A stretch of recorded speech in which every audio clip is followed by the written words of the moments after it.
तुम तो मोरे प्राण आधार हो कन्हैया, तुम तो मोरे।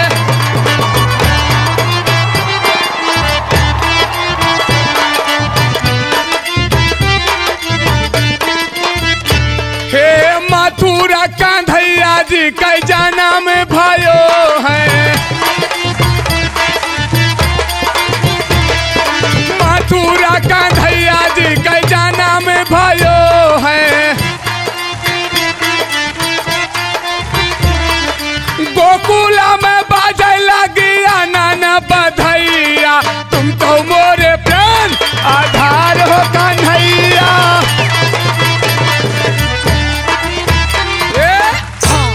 उस्ताद जी मैं आपसे नमस्ते करती हूँ।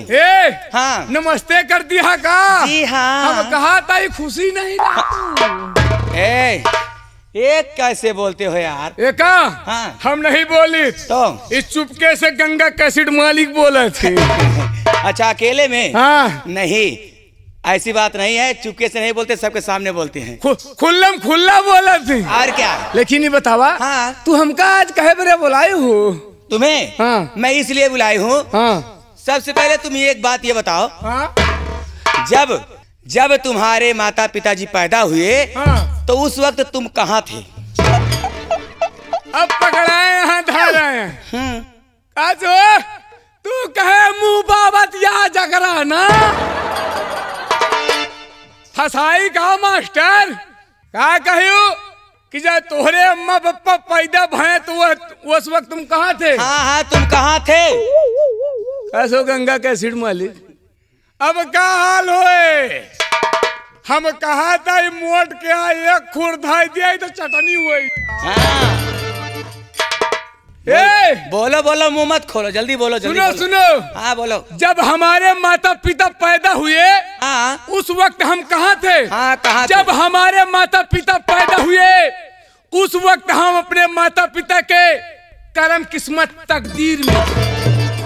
ओ अगर यहाँ कोई पैदा होता है तो भगवान लिख देते हैं कि तुम्हारे इतना बेटा और इतनी बेटी होंगी। अच्छा उस वक्त हम अपने माता पिता के किस्मत तकदीर में थे। अच्छा उस वक्त अपने माता पिता की किस्मत और तकदीर में थे। हाँ। और जब तुम्हारे माता पिताजी सुहाग रात मना रहे थे तब तुम कहाँ थे? दादा तू कहाँ रहा हो?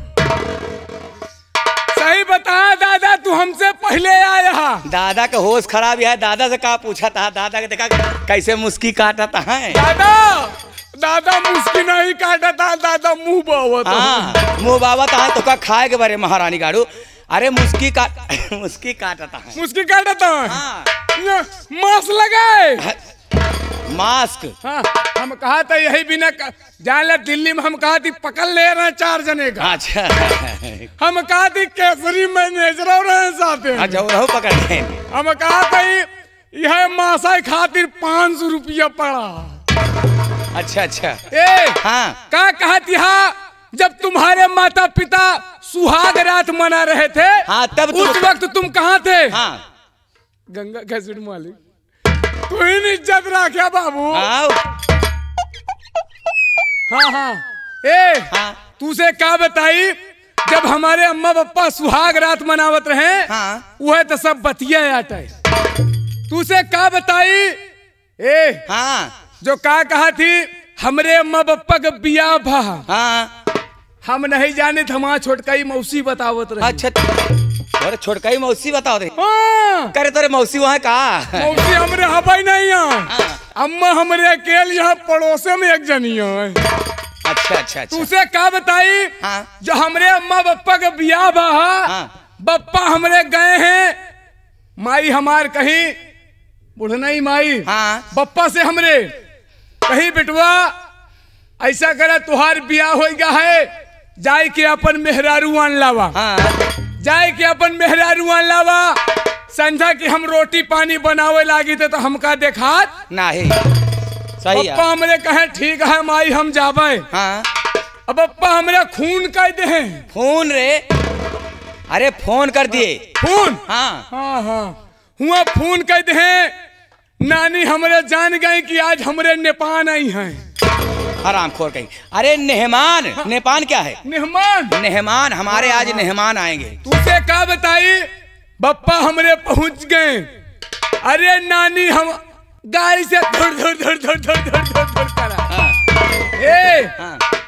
हमारी नानी देखी कहीं है बिट्टी अंदर चली जा, वह नेपान आएगी। नेपान आराम खोर मैं कह रही हूँ। अरे मैं कह रही हूँ नेहमान। मेहमान। हाँ हाँ बप्पा के हमरे पहुंचते मान नानी हमरे खटिया वही ले जाए के वही खोखरी में बिछाई दी। खोखरी ना होए रे। हाँ ओका कोठरी बोला थी। कोठरी। हाँ हाँ वही कोठरी में बिछा दी। अच्छा। नानी हमरे भागत भागत गई। हाँ। एक गगरा गुड़ एक भौंका पानी लेके अबे तो भाई नहाए माटी दे जा काका। एक लोटा पानी गगरा से। अरे पागल कहीं के गगरा से निकाल करके एक लोटा पानी लेकर आई होंगी। हाँ। और गुड़ कितना बता रहे हो? एक भौंकुआ इतना गुड़ एक कटोरी या भौंकी में। भौंकी में गुड़ और लोटे में पानी। हाँ रे हम जानी लोटे में गुड़ साले का भौंकी में पानी। उसे क्या बताई नानी हमरे दी बप्पा हमरे पे। अच्छा खूब बढ़िया बैठ के खूब खाए पे। अच्छा फिर क्या हुआ? खाए पे खटिया बिछा दी। अम्मा हमरे रात में उठी। हाँ। अम्मा हमरे रात में उठी जाए के वही घरे के पीछे वही पंडोही लाए बैठ के लागी। अरे हाँ रोए लागी। वही नरदौना लाए पिछवा पंडोही लाए जाए कि अम्मा हमरे लागी रोए। फिर कहा भा? तब तक का कहा थी हमरे टोलवा के वही नानी के मौसी अरे हमारे जौनिया। हाँ हाँ हाँ। सब जनी इकट्ठा हो गई। हाँ। देखी कहीं का बात यह है आज फलनिया बहुत रोवत। हाँ, इतना दिन हो गया कबो नहीं रोईस। हाँ। आज का बात यह एक दुल्हवा आया है रतिया में रोवत यह है। रोवे का अपने ससुरे में चाहिए तो है नहीं हरेन में रोवत। हाँ, हाँ, हाँ। तुझे क्या बताई हमरे मौसी हरे गई कहीं का भ कहे रोवत यहाँ। अम्मा हमार कहीं कहीं आज धधवा गाड़ा आए है। हाँ। आए है बिहान हमका सुबेरे ले जाए। हाँ। रात में जान ले हुड़दंग मचाए। क्या रे पागल बेशरम कहीं के हुड़दंग क्या है? अरे ले जाए एक बात फिर जान दिया संजय की। हाँ।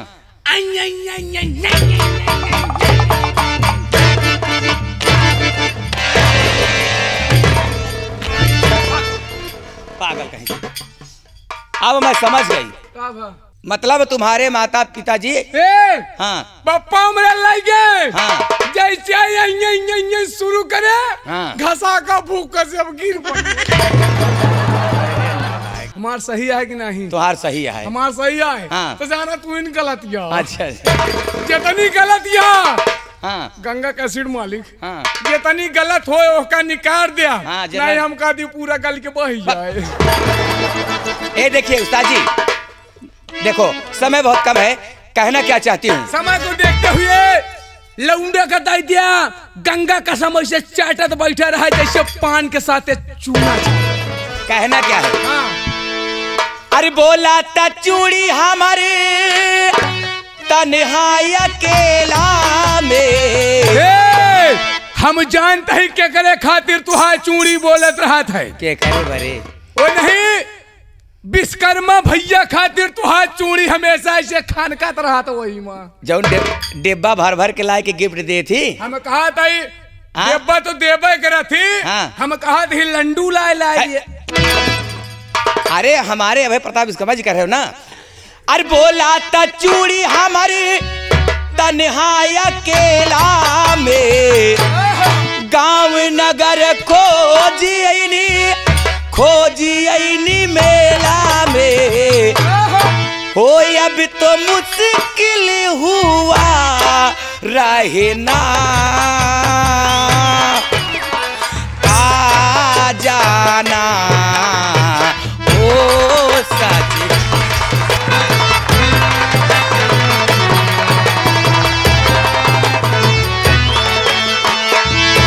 बोला त तन्हाई अकेला में गांव नगर खोज अइली मेला में। ओ अब तो मुश्किल हुआ रहना,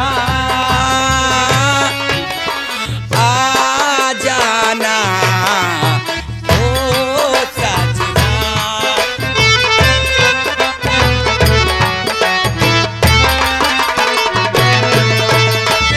होठवा से चुआता ललकी ललैया, अखिया से बहाता लो। कैसे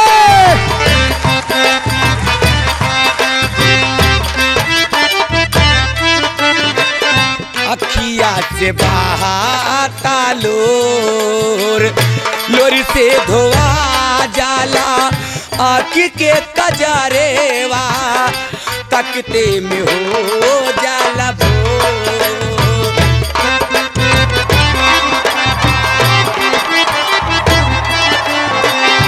तकते में हो जाला भोर। तोहरा वियोग में हम रोई दिन राती, गंगा कैसे मालिक के वियोग में आय हाय हाय हाय कैसे। तोहरा वियोग में हम रोई दिन राती, खोदे पपीहा कहा बड़ा सेवाती, नीक लागे नहीं खाई कैसे खाना, आ जान। अरे दिया कैसे लालते ढोलक मास्टर दिया बोले चारण गुरु ये मास्टर संतराल भैया आज बढ़ के मदीना खुला है राजा। बोला त चूड़ी हमारी तन्हाई अकेला में, बोला त चूड़ी हमारी तन्हाई अकेला में, गाँव नगर खोज अइनी मेला में। ओ अब तो मुश्किल हुआ रहना, आ जाना ओ सजना।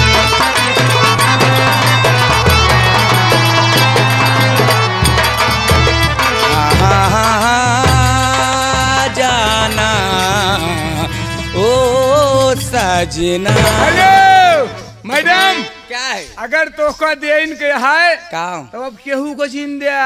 अच्छा हम कहा था ही गंगा कैसेट मालिक पुनी शर्मा आए हैं, अच्छा इनका ऐसे दे दिया गंगा का समस्या दिल एकदम हरियर हो। का बताई हो छटकाऊ? हाँ कितना दिन का लॉकडाउन लाग रहा जानता है? लॉकडाउन हाँ हाँ वही लखनऊ मिले तब से आज दिखाने नहीं। आ जाए दिखाने। हाँ साल भरे पर तू का तो दिखाई गए। हाँ। हमका तो दिखावा ही नहीं भाई। और इनकी याद में हम परेशान रहे कि कब जाई कब लॉकडाउन छूटे और कब हम उनसे मिली, लेकिन कैसे उनका हम फोन पे तब उनका हम फोन से बतियात रहे। कैसे हो? कहाँ फोन पे? अरे राजा अरे बिंदिया बिलक के रोवेली,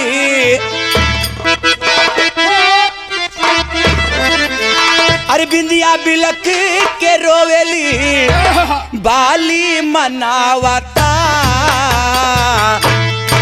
घरे आजा जल्दी आजा, घरे आजा ए बलमुआ, होठ लाली बोलावता घरे।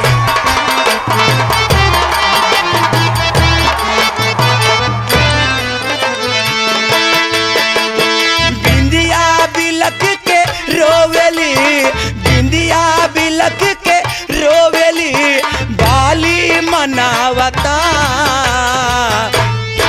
घरे आजा जल्दी आजा, घरे आजा ए बलमुआ, होठ लाली बोलावा।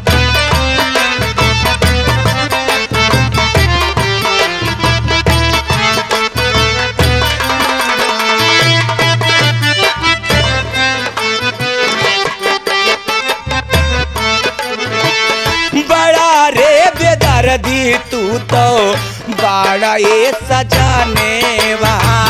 गंगा कैसेट मालिक हम नहीं जानते हैं बाबू।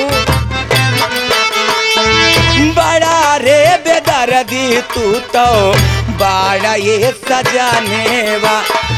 राती भर से जिया पे खाने के कगानेवा।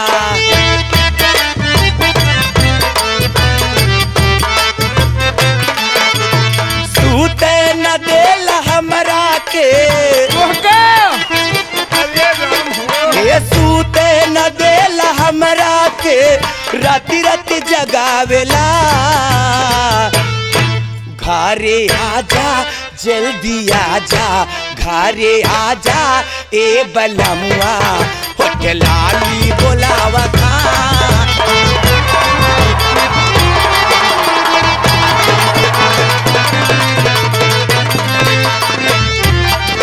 होटलाली बोलावता घरे आजा ए बलमुआ होटलाली बोलावा।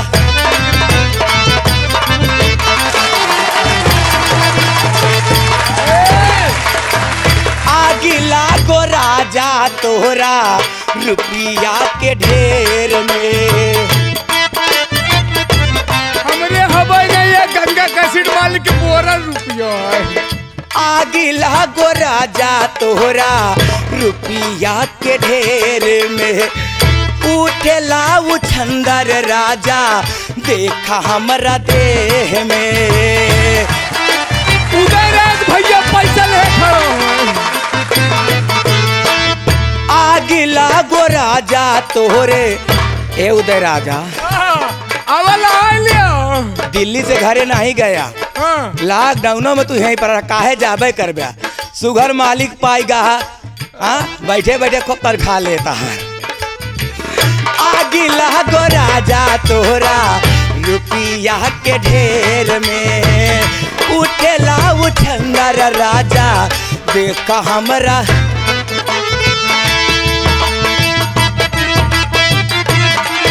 अरे सूते न देला हमरा के सूते न देला हमरा के रात भर जगावेला। घरे आजा जल्दी आजा घरे आजा ए बलमुआ होटलाली बोलावा।